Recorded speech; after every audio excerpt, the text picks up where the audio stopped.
بسم اللہ الرحمن الرحیم۔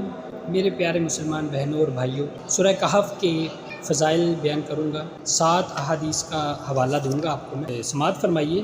بخاری شریف کی حدیث ہے، حضرت براء بن عازب رضی اللہ تعالی عنہ سے روایت ہے کہ حضور صلی اللہ تعالی علیہ وآلہ وسلم کے دور میں ایک مرتبہ ایک شخص نے اپنے گھر میں سورہ کہف کی تلاوت کی۔ اس کے گھر میں ایک گھوڑا بندھا ہوا تھا۔ وہ تلاوت سن کر خوشی سے اپنے پیر اور گردن کو ہلانے لگا، اور ایک بادل اس کے سر پر آ کر سایہ فگن ہو گیا۔ اس نے اس کا ذکر حضور علیہ السلام کی خدمت اقدس میں کیا تو اس پر حضور صلی اللہ تعالی علیہ وآلہ وسلم نے فرمایا کہ سورہ کہف پڑھا کرو، کیونکہ یہ سکینہ ہے، یعنی اس سے سکون ملتا ہے، اور بذریعہ وحی قرآن میں نازل ہوئی ہے۔ یہ بخاری شریف کی حدیث تھی۔ ابھی حدیث نمبر 2 ہے۔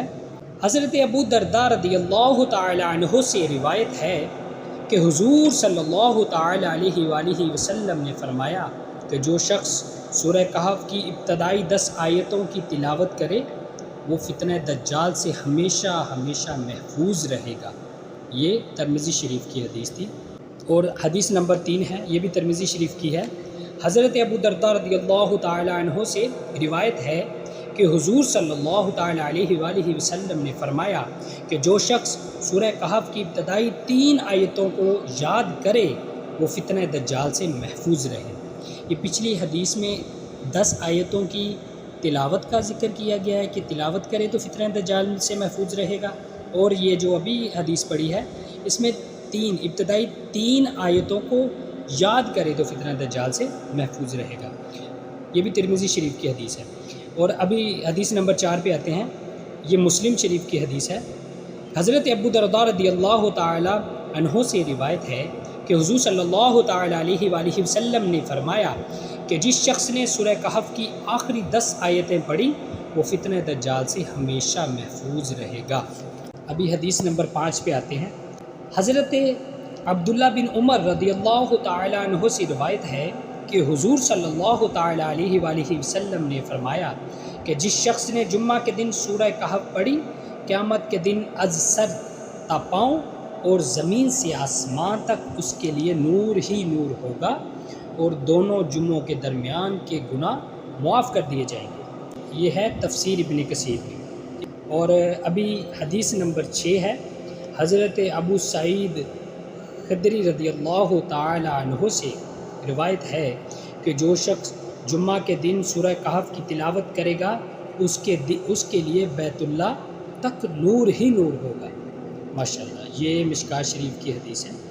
اور ابھی حدیث نمبر 7 پہ آخری حدیث، حضرت امام حسین رضی اللہ تعالیٰ عنہ سے مرفوعاً روایت ہے کہ جس شخص نے جمعہ کے روز سورہ کہف پڑھی وہ پورے ہفتہ تک ہر فتنہ سے محفوظ رہے گا، اور اگر دجال بھی نکلے تو اس سے بھی محفوظ رہے گا۔ یہ بھی ابن کثیر میں۔ یہ صورت ادائیگی قرض، دشمن کی زبان بندی، رفع غربت، ظالم سے نجات اور حفاظت حمل کے لیے بہت مؤثر ہے۔ ایک شخص کا قول ہے کہ خلاصی قرض کے لیے نماز جمعہ کے بعد مسجد میں بیٹھ کر اس صورت کو ایک مرتبہ خلوص سے دل سے پڑھا جائے اور اس کے بعد سجدہ ریز ہو کر اللہ تعالیٰ کے حضور خلاصی قرض کے لیے دعا کی جائے، انشاءاللہ قبول ہوگی۔ جب تک قرض اترنے کی کوئی صورت نہ بنے اس وقت تک ہر جمعہ کو پڑھتا رہے۔ اور حفاظت حمل کے لیے عورت کو چاہیے کہ 40 روز تک بعد نماز فجر اس صورت کو پڑھے، انشاءاللہ اس کا حمل محفوظ رہے گا۔ اور اگر کوئی شخص غربت کا شکار ہو، اس کی روزی کا کوئی ذریعہ نہ بن رہا ہو، تو اسے چاہیے 11 روز تک اس صورت کو بعد نماز عشاء پڑھے۔ یعنی صرف آپ نے 11 روز تک پڑھنا ہے، 11 روز تک اس صورت کو بعد نماز عشاء پڑھے، انشاءاللہ اس کی روزی میں فراخی کا سبب بنے جائے۔ اگر کوئی شخص یا عورت 1 مہینے میں 1 مرتبہ اس صورت کو پڑھ کر پانی پر دم کر کے اپنے مکان کی چھت کے چاروں کونوں پر چھڑکائے تو وہ مکان اسیب، جن بوت اور شیطان کے حملے سے محفوظ رہے گا۔ الغرض اس صورت کے بے پناہ فوائد ہیں۔ جس ارادہ کے پیش نظر اس صورت کی تلاوت کی جائے تو اللہ تعالیٰ اپنی رحمت سے وہ ارادہ پورا کر دے گا۔ رضائے الہی کی خاطر اس صورت کو ایک مرتبہ روزانہ پڑھنے سے ایمانی قوت میں اضافہ ہوتا ہے اور دل اللہ تعالیٰ کے نور سے منور ہو جاتا ہے۔ صدق اللہ العظیم۔